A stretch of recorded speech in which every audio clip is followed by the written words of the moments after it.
मित्रों, बहुत बहुत स्वागत है आपका हमारे चैनल एस्ट्रोलॉजी एंड साइंस में। ज्योतिष और विज्ञान के इस कार्यक्रम के अंतर्गत आज मैं आपसे चर्चा करने वाला हूं आपके भाग्य के विषय में। आपका भाग्य उदय कब होगा अथवा आपके भाग्य की क्या स्थितियां रहेंगी। भाग्य अर्थात प्रारब्ध, जो कि पूर्व से निर्धारित होता है, उस विषय में हम चर्चा करेंगे। वीडियो को अंत तक जरूर देखिएगा। आइए आरंभ करते हैं। दोस्तों, जब जन्म कुंडली का विचार करते हैं तो सबसे पहला प्रश्न अधिकांश यह देखा गया है कि हमारा भाग्योदय कब होगा। और प्रश्न भी स्वाभाविक है। हर मनुष्य, प्रत्येक व्यक्ति अपने भाग्य को लेकर के, अपने आगामी जीवन को लेकर के चिंतित रहता है, तो उसको एक निश्चित समय की जानकारी होते ही वह थोड़ा सा निश्चिंत होने का प्रयत्न करता है।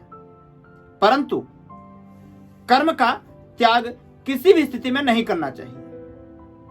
दोस्तों, पहले भी हमने आपको बताया है कि ज्योतिष आपका मार्गदर्शक होता है, न कि मार्ग अथवा लक्ष्य। लक्ष्य आपकी उन्नति है, मार्गदर्शक ज्योतिष हो सकता है, परंतु चलना केवल और केवल आपको है। आप यदि अपने जीवन में अपने लक्ष्य तक पहुंचना चाहते हैं तो निश्चित ही आपको गति तेज करनी होगी और समझदारी पूर्वक आपको कदम उठाने होंगे। उसी विषय के अंतर्गत आपके कुंडली का 9वां भाव अर्थात भाग्य भाव इसी चीज को दर्शाता है। कुंडली में भाग्य की स्थिति 9वें भाव के स्वामी से विचारनी होती है। 9वें भाव का स्वामी अर्थात नवमेश कौन है और उसकी अपनी भाग्य की एक निश्चित आयु निश्चित है।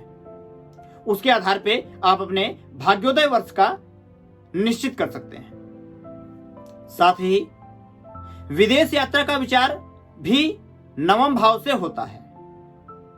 आप विदेश यात्रा वायुयान के माध्यम से अथवा स्वदेश में भी वायुयान का अर्थात आकाश मार्ग का कितना प्रयोग कर सकते हैं, इसका विचार भी 9वें भाव अर्थात भाग्य भाव से ही होता है। आपके यात्रा, तीर्थाटन अर्थात तीर्थ का भ्रमण करना, आपके देवस्थलों में आवागमन की स्थिति 9वें भाव से ही विचारणीय होती है। 9वां भाव आपके धर्म का भाव माना जाता है, अर्थात आप धार्मिक होंगे अथवा नास्तिक होंगे, इसका विचार भी भाग्य भाव ही करता है। आपके मित्रों का प्रभाव आपके प्रति कैसा रहेगा या आपका प्रभाव आपके मित्रों के प्रति कैसा रहेगा, इसका विचार भी 9वां भाव अर्थात भाग्य भाव ही करता है।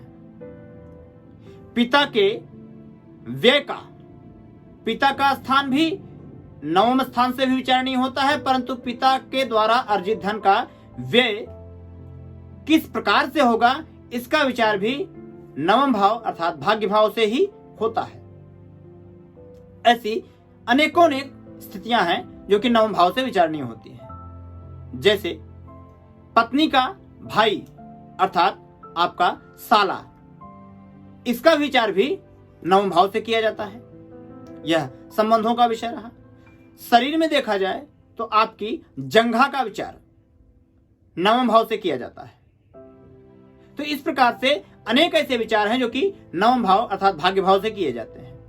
अब यदि 9वें भाव में शुभ ग्रह विशेषकर जैसे बृहस्पति का प्रभाव हो तो निश्चित ही आप धार्मिक, आध्यात्मिक और अनेकानेक धार्मिक सुखों से, आध्यात्मिक सुखों से परिपूर्ण रहते हैं। परंतु यदि किसी पापक ग्रह का प्रभाव हो तो आप नास्तिक हो सकते हैं अथवा धर्म के प्रति आपकी अरुचि अथवा अनैतिक विचारधारा हो सकती है।